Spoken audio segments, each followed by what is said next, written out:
Joe, you can go ahead and start. All right, let's open with a word of prayer. Manalangin muna tayo bagong lahat. Panginoon, salamat Lord sa araw na binigay niyo po sa amin, sa araw na maaari po kaming magtipon ng special time para mag-aral ng salita ng Diyos. Lord, i-bless niyo po ang inyong salita sa amin, na amin pong maunawaan ito, aming mapag-aralan, at aming isabuhay, at ibahagi sa iba upang sila rin ay magkaroon ng biblical na katotohanan patungkol sa paksa ng pag-uusapan namin sa kasalanan, Lord. We pray, Father, that the Word of God would be plain and clearly taught and understood, and that you would be glorified in our midst, that you would use the Word of God to speak to hearts, teach us, instruct us, help us to become disciples, Lord, and then help us to disciple others as well. These biblical foundational truth regarding sin. And Father, we thank you for our time. I pray that you would bless it, Lord. Bless your word to our hearts. I pray these things, cleanse us and forgive us. And we ask these things in Jesus' name. Amen and amen. Okay, so invite ko kayo na buksan, open your Bibles to Genesis chapter 3.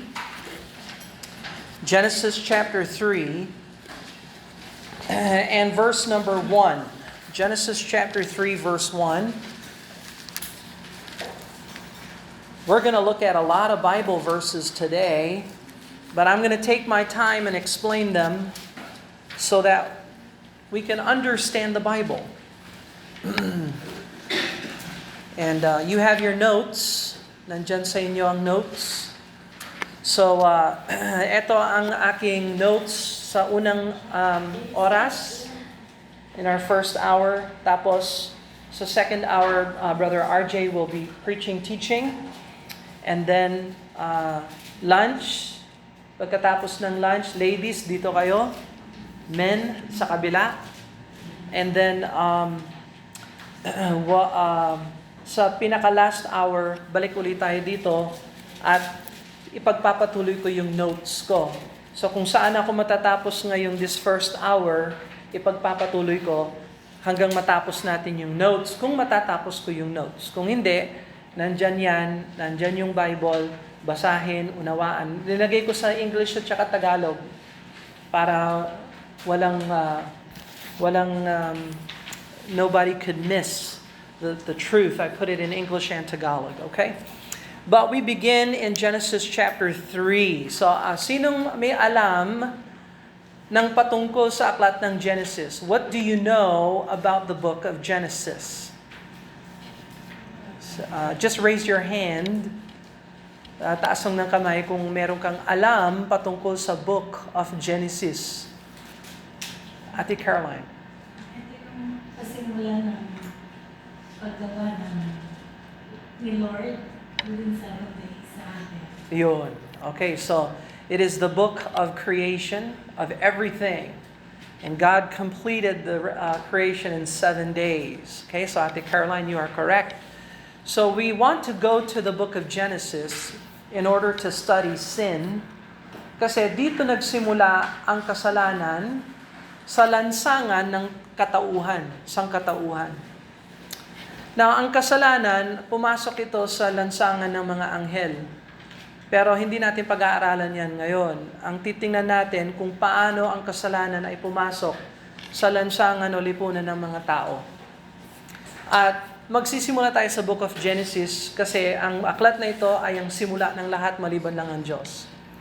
Genesis chapter 3 begins the account or the story or the narrative of how sin entered into the world and entered into the realm of human history. Sin entered into the angelic realm before, but we'll look at it later. But for now, I want you to understand how sin came into the human realm and how it affected everything about the human history, how about human race, humankind. Genesis chapter 3, verse 1. Now the serpent was more subtle than any beast of the field, which the Lord hath made. And said unto the woman, Yea, hath God said, Ye shall not eat of every tree of the garden? So, tingnan natin yung mga characters involved sa Genesis chapter 3. We have a serpent, but the serpent is not like the serpent we know now.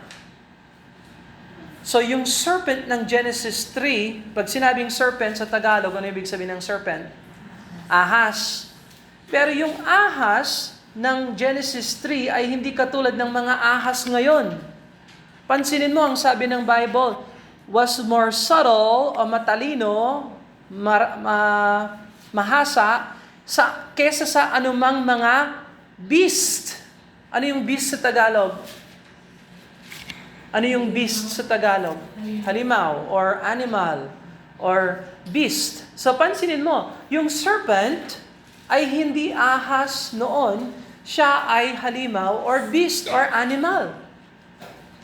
So, ibig sabihin, nung sinumpa ng Diyos yung ahas, naging ahas siya ngayon, na alam natin na nasa ano lang siya,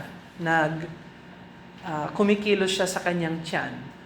Pero before, siya ay isang beast, or isang halimaw. If you notice, the word serpent is called a beast in Genesis 3. So, the way we think of serpent today, being on its belly, traveling like that, it used to probably had feet, probably had limbs, probably had legs, arms.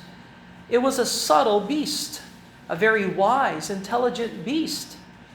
Probably a beast that could communicate. Imagine being able to communicate with animals. Well, the serpent was subtle. And the devil used the serpent to tempt Eve and Adam. So tingnan natin yung verse 1. Now the serpent was more subtle, matalino, mahasa itong serpent na ito, kesa sa anumang halimaw o hayop na nasa lansangan, the field, which the Lord God hath made. That Lord God is Jehovah God, hath made. And he said to the woman, so kinausap ng serpent yung babae. Sino yung babae? Si Eve, correct. Yeah, so that's the woman, Eve. And tingnan mo ang sinabi ng serpent, Yea, hath God said. Sinabi ba yan ng Diyos? So ang attack ni demonyo, ni serpent, ay sa salita ng Diyos. Sinabi ba talaga yan ng Diyos? Talaga bang sinabi yan ng Diyos? Ye shall not eat of every tree of the garden. Did God really say ye shall not eat of every tree of the garden? And the woman said unto the serpent, sumagot naman yung babae, We may eat of the fruit of the trees of the garden. So lahat ng mga puno, pwede namin kainin yung prutas ng anumang puno dito sa garden, sa hardin. But of the fruit of the tree which is in the midst of the garden, pero yung prutas ng puno nasa gitna ng garden, God had said, Ye shall not eat of it, neither shall ye touch it, lest ye die. So, may dinagdag si Eve. Wala namang sinabi ang Panginoon na huwag hawakan, pero dinagdag ni Eva yon. So, may pagkakamali si Eva. Pag nagbawas tayo o nagdagdag tayo ng salita ng Diyos, mauwi tayo sa problem, sa mali. Well, anyway, she said, lest ye die. Baka mamatay kayo. Yan ang sabi ni Eve. Mali rin si Eve. Kasi kung pansinin natin yung sinabi ni Lord, kapag kinain mo yan, mamamatay kayo. Walang baka mamamatay o kapag kumain, baka mamatay kayo. So Eve is saying, lest ye die. The Lord said, ye shall die. Okay? You will die. And Eve watered down the word of God. Maybe something might happen bad. Maybe you will die. Maybe you won't. So, Eve is really messing with the word of God, and the serpent is fooling her, deceiving her. And the serpent said unto the woman, Ye shall not surely die. O tingnan mo naman yung pinaka salita ng serpent, hindi ka mamamatay. So, sinabi ng Diyos, pag kinain mo yan, mamamatay ka. Sinabi ni Eve, hindi ako sure, baka mamamatay ako. Sabi ni Satanas, hindi ka mamamatay. So, do you see yung progress ng pagpalit ng salita ng Diyos hanggang sa pagsalungat sa salita ng Diyos? Okay? For God doth know that in the day that thou eatest, that ye eat thereof, then your eyes shall be opened, and ye shall be as gods. Magiging katulad kayo ng mga Diyos. Sabi ni serpent. Knowing good and evil. So alam mo kasi, Eve, tinatago sa inyo ng Diyos yung kanyang kaalaman. Ayaw niya na maging katulad kanya. Kaya binawal kayo na kainin yung prutas na yan, yung prutas ng pagkaalam ng mabuti at masama. Kasi pag kinain mo yan, magiging katulad ka ng Panginoon. At malalaman mo ang lahat. So linoloko talaga ng demonyo si Eve. Question, nasaan si Adam? Nasaan si Adam?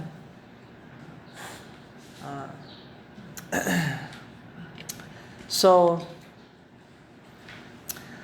tingnan mo ang chapter 2, verse 15. Chapter 2, verse 15. Go over to chapter 2, verse 15. And the Lord God took the man and put him into the Garden of Eden to dress it and to keep it. So, the Lord God took Adam and put him in the midst of the garden, into the garden, para trabahuhan niya yung hardin ng Panginoon. Did you notice he's to dress it and to keep it? So, dress and to keep. Adam, before na bumagsak ang sangkatauhan sa kasalanan, before Genesis chapter 3, may trabaho si Adam. God designed man to work and to labor. Ang diferensya lang, wala pa yung kasalanan. Hindi pa pumasok ang kasalanan sa larangan ng sangkatauhan. Therefore, yung mga trabaho at paghihirap sa pagbungkal at pag-alaga ng hardin ay walang halong hirap. Walang pawis, walang paghihirap. Masarap magtrabaho kung walang paghihirap. Trabaho pa rin ba ang tawag doon? O baka hobby, no? Or whatever. But God designed man to work and to labor, but in the work and labor, there's no hardship. It doesn't hurt to work before sin came in. You understand that? Okay? So, God made Adam responsible. And by the way, who was God talking to? Sinong kausap ng Diyos? Nung sinabi niya, I'm putting you here and you're to dress it, you're to keep it.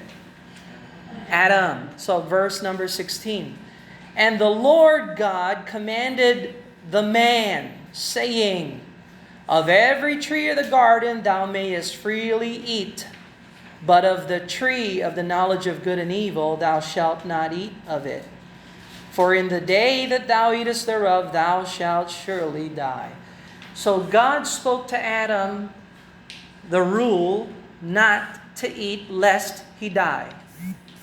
And Adam failed to protect Eve. You understand that? Adam failed to protect Eve. So, God spoke to Adam, instruction. Ngayon si Adam, na instructed siya, sino dapat ang i-instruct niya ngayon? Yung asawa niya, si Eve. Eve, binawal sa akin ng Diyos na kainin yan. Sa araw na kakainin ko yan, mamamatay ako. Huwag mong kakainin yan. So Adam was there. He was in the garden. He was responsible. Eve wasn't, God didn't speak directly to Eve. God spoke to Adam, and Adam was to communicate to Eve. And the devil, he saw, this is my opportunity na makapasok ako sa sirain ko ang creation ng Diyos. Kasi hindi naman kaya sirain ni Satanas ang Diyos. Pero kaya ni Satanas sirain niya yung gawa ng Diyos. And that would be Adam and Eve. In fact, sabi niya, kakausapin ko si Eve. So talagang matalino talaga si Satan. Gagamitin niya yung mga mahal natin sa buhay para malinlang tayo sa layunin ng Diyos. Now, and by the way, kung meron kayong question, kaya dapat may notebook kayo and you're taking down notes. Pag may question, magbigay ako ng time for question. Okay? Alright. Pataas lang ng kamay if you have a question. Or baka may observation kayo na gusto nyong i-share. You can raise your hand and share your observation. Okay? Alright. So, balik tayo sa Genesis chapter 3. And so, verse number 4, and the serpent said to the woman, "Ye shall not surely die." Genesis chapter 3, verse 4, hindi ka mamamatay. Salungat talaga sa sinabi ng Diyos. Sabi ng Diyos, mamamatay ka. Sabi ni Eva, baka mamamatay ka. Sabi ni Satanas, hindi ka mamamatay. So, total contradiction to the Lord. Verse number 6. So, and the woman saw that the tree was good for food. Pansinin mo yung mga verbs. Kapag nagbabasa ka ng Bible, palaging hinahanap mo yung verbs. Okay, so pag sinabing verbs, okay, English language, grammar, ha? Anong ibig sabihin ng verb? Action word, o yung kilos, o di kaya yung kalagayan or state of being. Okay? So, Eve saw, nakita. Eve saw that the tree was good for food, and it was pleasant to the eyes. She saw it was pleasant to the eyes, and then a tree to be desired to make one wise. Desired. Ninais niya. She saw, she desired, and then she took. She took. Okay. So yung saw, nakita. Yung desired, ninais. Yung took. Anong ibig sabihin ng took? Oh, kinuha. Past tense ng take. Kinuha niya. So took. She saw, she desired, she took.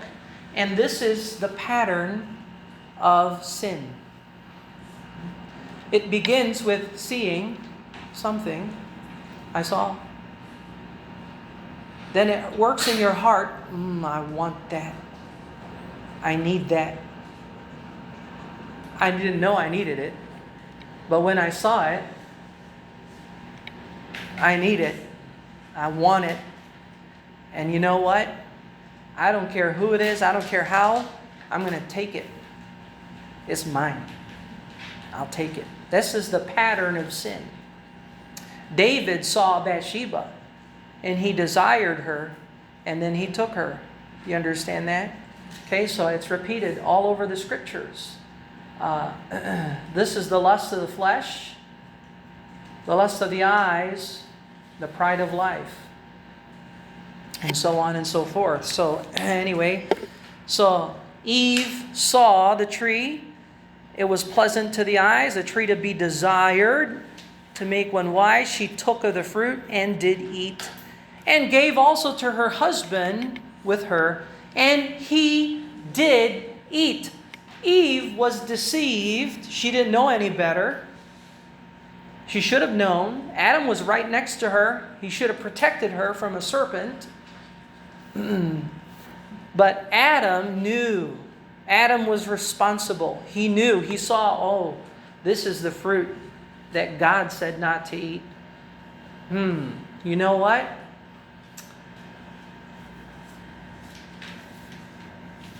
I'm not going to operate by faith and trust in the Lord. I'm going to do what I want to do.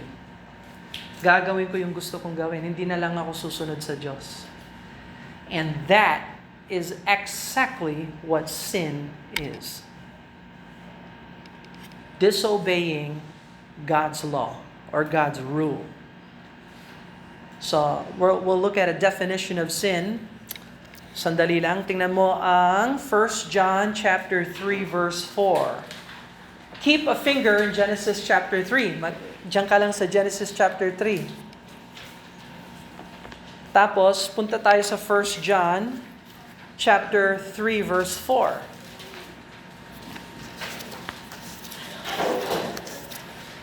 1 John chapter 3 verse 4.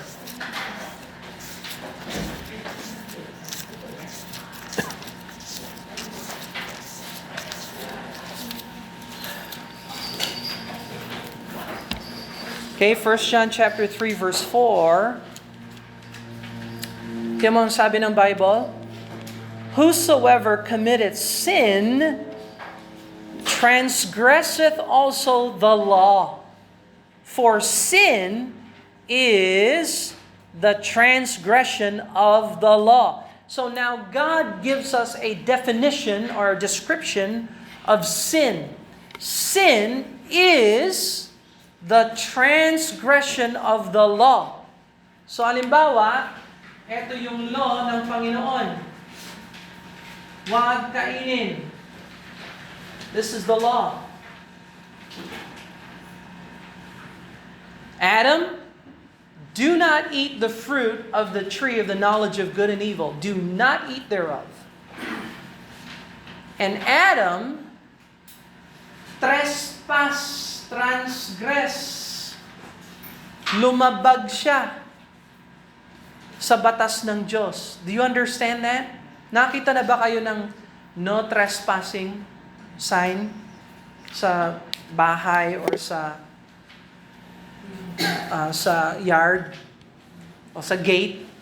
No trespassing. Trespass, kaparehas yun sa transgress. Meron kang paglabag sa batas. So, 1 John chapter 3 verse number 4, whosoever committed sin transgress also the law, for sin is the transgression of the law. So, kung may inutos ang Diyos at lumabag ka doon, yan ay kasalanan. Kung may iniutos ang Diyos at hindi mo ginampanan o hindi mo ginawa, yan ay kasalanan. You understand that? Okay? So, biblical definition ng kasalanan or sin, paglabag sa batas ng Diyos. Malinaw ba ito? Okay, so sa mga dumating ng late, masaya ako nandito kayo pero late, lagay niyo yung pangalan niyo sa study notes, no? Lahat may study notes na? Lahat ba kayo may study notes? Ayun yung study notes, no? May study notes tayo. Yun, pens. Go ahead. Yan. So, lagay niyo yung pangalan niyo sa sa notes niyo para hindi malito. Okay? At saka nasa nasa Genesis chapter 3 sa text pa lang tayo. Wala pa tayo sa introduction. We're not in the introduction yet. We'll get there. Okay? Gusto ko lang kayong bigyan ng kahulugan. I just want to begin with a definition of sin. So, question. If God gave a law or a rule or His word, and Adam and Eve disobeyed the law, did Adam and Eve sin? Is that sin? Yeah. Who did they sin against? God. Okay? All right. They sin against God. Why? They disobeyed the law of God. They transgressed the law. So, boys and girls, meron bang utos ang Diyos na trinatransgress mo? Kung meron, ikaw ay sinner. Ako ay sinner. Tao na lumalabag sa utos ng Diyos. So yung una nating mga ninuno, yung ating pinakaunang magulang, si Adam at si Eve, ay sila rin makasalanan dahil sila rin lumabag sa batas ng Diyos. Malinaw ba ito? Is this clear? Okay. So, in Genesis chapter 3, punta muna tayo sa Genesis ulit. Genesis chapter 1. Let's go to Genesis chapter 1. Genesis chapter 1.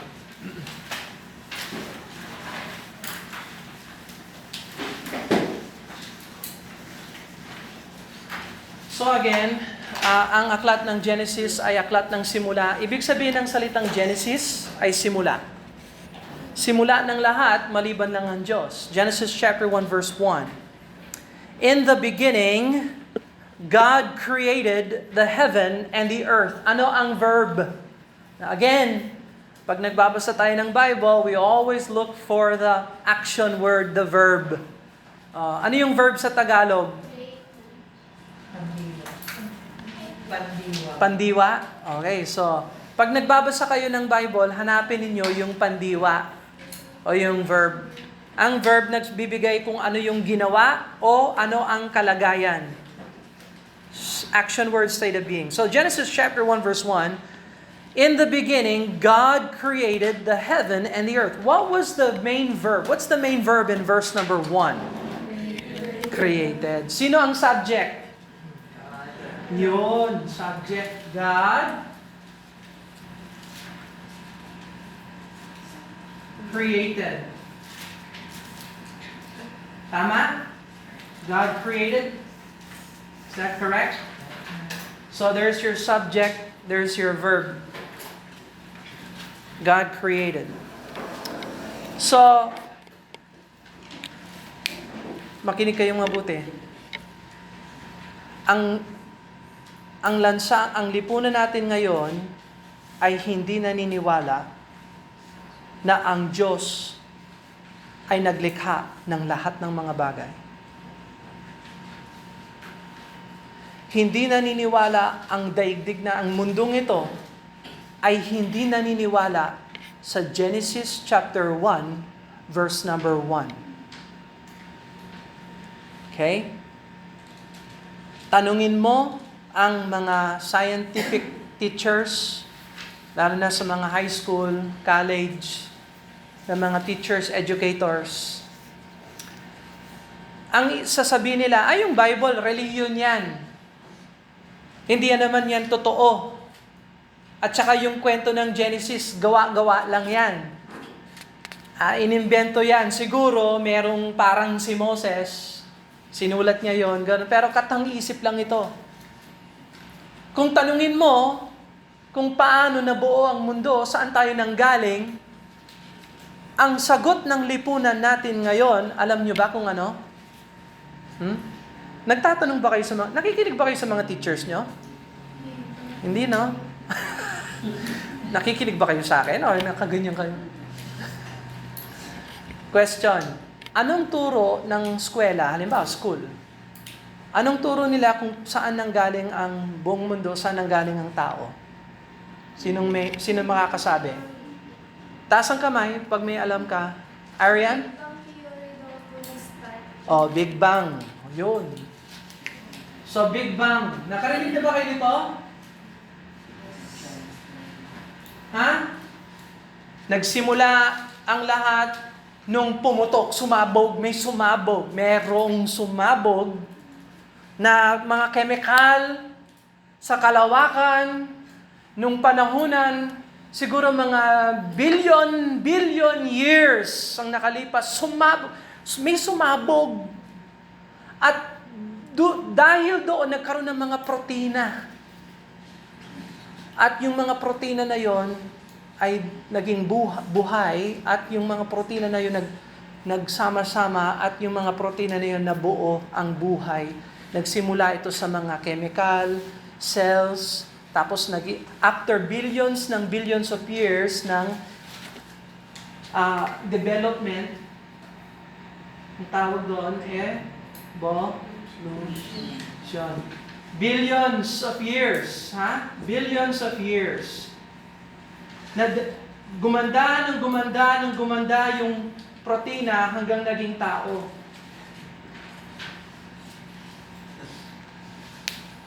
Now, nakakatuwa ba ito? Pero ito ang paniniwala ng lipunan natin. Hindi mo, i-challenge ko kayo, tanungin mo yung science teacher mo. Di ba sinabi ng Bible, in the beginning, God created. Ano ito? Creation ba ito? Hindi ito creation. Ito ay evolution. Nag-evolve. Saan ang galing yung Big Bang? Hindi nila alam. Walang nakakaalam nun. So saan tayo nanggaling? Sa protina, sa mikrobyo. Na una naging selyo, tapos naging isda, tapos isda naging palaka, palaka naging unggoy, unggoy naging tao. Wow! Ibig sabihin, dagdagan pa natin ng ilang bilyong years, baka maging anghel na tayo. May pakpak, superpower. Ano sa palagay mo, yung buhay natin, paganda ng paganda? O yung buhay natin, pababa ng pababa? Oh, I'm sorry, mga young people. Hindi nyo iniisip ito kasi young kayo. Yung young people, ang isip ninyo, malayo ang kamatayan, walang mangyayari sa akin, tatanda naman ako, whatever. Wala yun. Yung mga kabataan ngayon, ang isip, mabuhay na lang ako para sa sarili, mag-enjoy ako as much as possible, magtrabaho ako, maging responsible, pero balang araw, doon na lang yung kabaong sa susunod na lang. I-remind ko kayo, ang kabaong ay may iba't ibang sizes. So, Genesis chapter 1 verse 1, hindi tayo tinuturuan ng Bible ng evolution. Genesis chapter 1 verse 1, God created. So saan nagsimula? Saan nanggaling ang tao? Created pala tayo ng Diyos. Ayun. Yon ang biblical. Hindi yon ang sabi nila, science ngayon ng lipunan natin. So, nandito ako para magsabi sa inyo, kung hindi ka maniniwala sa Genesis chapter 1 verse 1, hindi mo pwedeng paniwalaan ang Bible. Paano ka maniniwala sa John chapter 3 verse 16? For God so loved the world, He gave His only begotten Son, that whosoever believeth in Him should not perish, but have everlasting life. Kung hindi ka naniniwala sa God created the heaven and the earth, paano ka maniniwala na isinugo ni Jehovah Lord ang kanyang anak upang maging kabayaran ng iyong mga kasalanan? At kung ikaw ay sumampalataya sa Kanya, ikaw ay maliligtas at mabibigyan ng buhay na walang hanggan. Paano ka maniniwala doon? Kung hindi ka naniniwala sa pinakaunang versikulo ng Bible. Is this clear? Malinaw ba tayo? Kaya hindi ako nagmamadali. Alam ko may oras ako. I'm aware of my time. Relax lang kayo, ha? Makinig lang kayong maigi. So, magdesisyon kayo. Anong paniniwalaan mo? Yung high school teacher, yung college professor, yung mga scientists ngayon na walang pananampalataya sa Diyos, na hindi nagbabasa ng Bible at mangmang patungkol sa kalikasan, paglikha ng Diyos ng lahat. O, sige na lang, galing na lang tayo sa protina, wala talagang Diyos, aksidente lang tayo. Ang dahilan kung bakit ayaw ng tao sa Genesis chapter 1 verse 1, kasi ito ang problema. Kasi kung may tunay na Diyos at ikaw hindi ka nagpapasakop sa Diyos, mangmang ka. At ginawa mo ang sarili mo, Diyos. Pero kung naniniwala ka talaga na may Diyos, at ang Diyos na yan ay naglikha ng lahat ng mga bagay, natural, nagpapasakop ka sa Diyos. Kasi siya ang manlilikha, ikaw ang nilikha. Is this clear? Malinaw ba? Okay. So, bahala kayo. I'm giving you a lesson. And para magdesisyon kayo, magpapasakop pa kayo sa Diyos. O baka gusto mo na lang ganito. Big Bang. Walang Diyos. Ang buhay natin ay aksidente lang. At paganda ng paganda, sa proseso ng evolution, yung next humans magiging superhuman.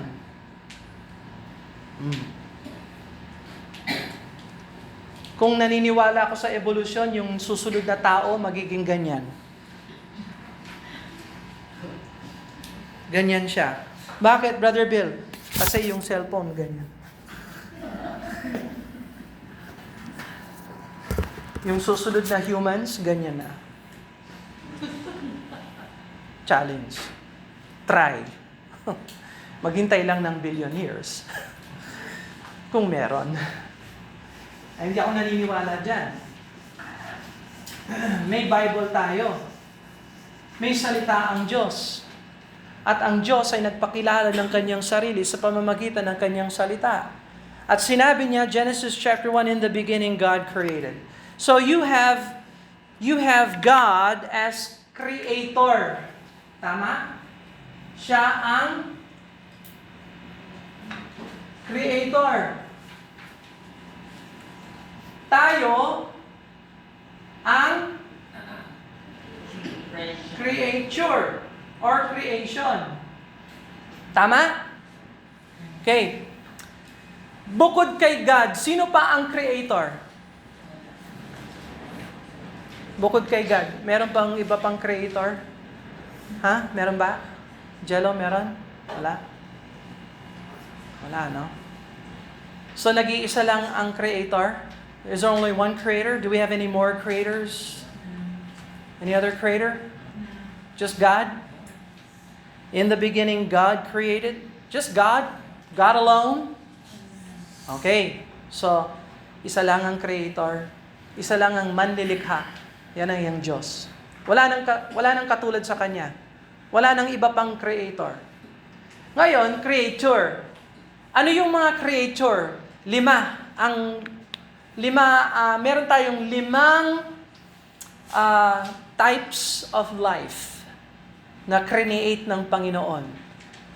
Okay? Before sa 5, may 3 aspeto ang creation. Yung creation, meron siyang time, energy, at saka matter. Nagsimula ang time nung nilikha ng Diyos ang lahat. Ibig sabihin, before nilikha ng Diyos ang lahat, wala pang time. Pero nandun na ang Diyos. Malino ba tayo? Before na nilikha niya ang ilaw, wala pang ilaw, wala pang wala, nandyan na ang Diyos. Malino ba tayo? Before na nilikha niya ang lupa at ang tubig, solid, liquid, gas. Alam ba ninyo yon sa science niyo, di ba? Ang matter, solid, liquid, gas. Before nagkaroon ng solid, liquid, gas, nandiyan na ang Diyos, Creator. Is that clear? Okay. So, sinong nauna? Creator or creature? Creature. Creator. May pagkakaiba ba ang creature sa creator? May pagkakaiba ba tayo? Yes. Tayo may simula. Siya wala. Tayo may katapusan. Siya wala.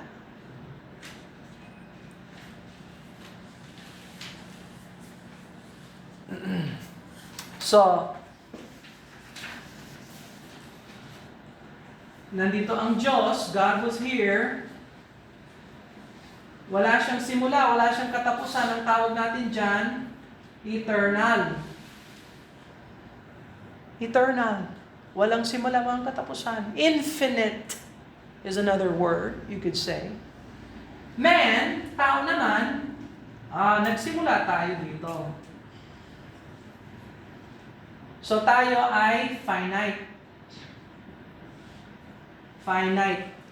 Gamitin nyo yung word na yan. Para at least sabihin nila, may pinag-aralan ka. No? Oh, tayo, alam mo ba tayo ay finite?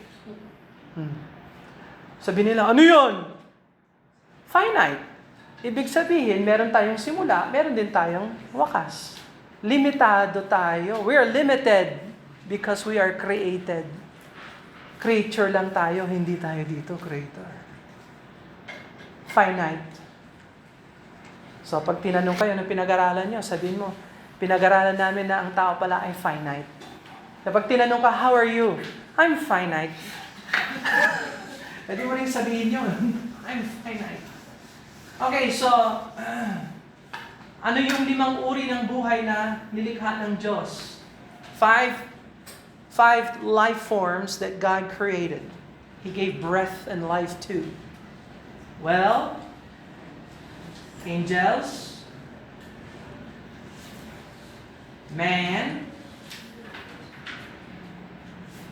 animals, plants. Oh yeah, 1, 2, 3, 4.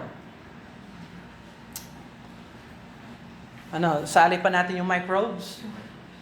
Microbes, would you consider that microbes? Microbes. Sabi ni William, pinag-aralan niya yung microbes. Meron palang mga mikrobyo na kaya pala yung init ng nuclear weapon. Kahit na sabugin ng nuclear weapon, buhay pa rin yung microbe. Grabe, no? Tindi ng balat. So anyway, God created these things. Angels, man, animals, plants, microbes. Question. Meron bang angel na katulad ng creator natin? Meron ba o wala? Wala. Magkapantay ba ang Diyos sa angels? Hindi, ano? Sinong mas mataas? Si God. Bakit siya mataas kaysa sa mga anghel? Kasi siya ang creator. Yung palang mga angels, may simula pala yan. Yes. Now, boys and girls, sa lipunan natin, may naniniwala talaga na ang mabuti at masama ay magkasama nung pangsimula pa ng simula. Mali yun. Kung wala tayong Bible, yan talagang katang-isip yon. Pero dahil meron tayong Bible, sinong nauna? Sinong nandun na sa simula, mula pa sa simula? Good and evil? Or God? Si God. Is God good or is He evil? He's good. Kaya anong nauna? Good or evil? Good. Kaya mali talaga yung mga katang-isip ng ninuno. Alam mo, nung simula ng simula, may balance. Yung masama at saka yung liwanag. Yeah, may balance yan. Anong balance sa pinag-uusapan mo? Mangmang. That's foolishness. Kasi sabi ng Genesis 1:1, God created. And so angels, tao. Meron bang tao kapantay sa Diyos? Wala. Pero bakit ang daming tao na ginagawa nilang Diyos ang tao? Sir, idol kita. Sir, hinahangaan kita. Ikaw ang tutulong sa akin.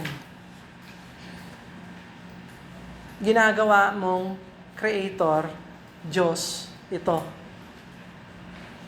Maraming mga tao, pag may sikat na artista o mga awit, ilang libong tao ang dadapo doon. Pero pag may Bible study, sa salita ng Diyos, para mas lalong maunawaan natin siya, iilan lang. Tapos yung iba, pinipilit pa. Basta may pagkain, nandyan ako. Basta may brown bag. Pero nasaan yung kanyang pananaw sa kanyang creator? Wala. You understand that? Is this clear? Okay? Animals. May animals ba na katulad ng creator? Wala. Pero maraming mga tao be careful. There are many people, animal have rights. That is not my dog, that is my Furby. Wala naman akong sinasama. Hindi naman masama mag-ingat at mag-ayos ng mga hayop. Pero wag na wag mong ilalagay sa pedestal ang hayop. Don't elevate your animal to the level of God. And you take care of your animal, you love your animal, you give regard to your beast, this proverb says. But they're not on the same level. Sa lipunan natin ngayon, nakarinig na ba kayo ng Spider-Man? Oh, Spider-Man. Then Spider-Man, may power yon. Kung alam mo yung kwento. Tapos may Batman. May Catwoman. Saan kaya si Pigman? Kailan natin makikita si Pigman? Hinahalo-halo na ito. Alam mo, pag sa isip ng tao na hindi tinuturuan ng Bible, yung bata na namatay, magiging angel siya sa langit. He becomes an angel. My poor dead loved one is an angel in heaven. Does man become an angel? No. But our society thinks like this. There's Batman, Spider-Man, Superman, Angel Man, Man Angel, Angel Animal. Ha? Meron bang ganon? Yes. Sa lipunan natin ngayon, merong trans-species. Nakarinig na ba kayo ng trans-species? Ako ay pusa. Ituring mo ako na pusa ako. Meow. May ganon.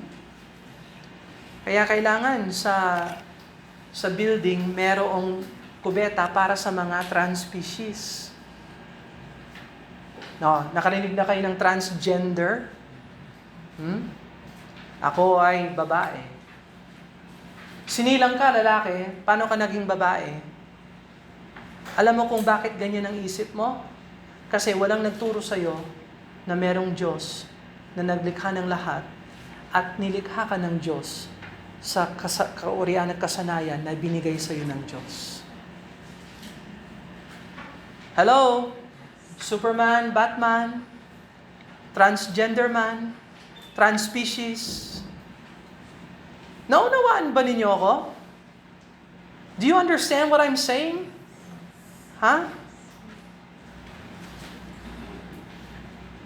Kaya pala yung lipunan natin napakagulo. Alam niyo kung bakit magulo?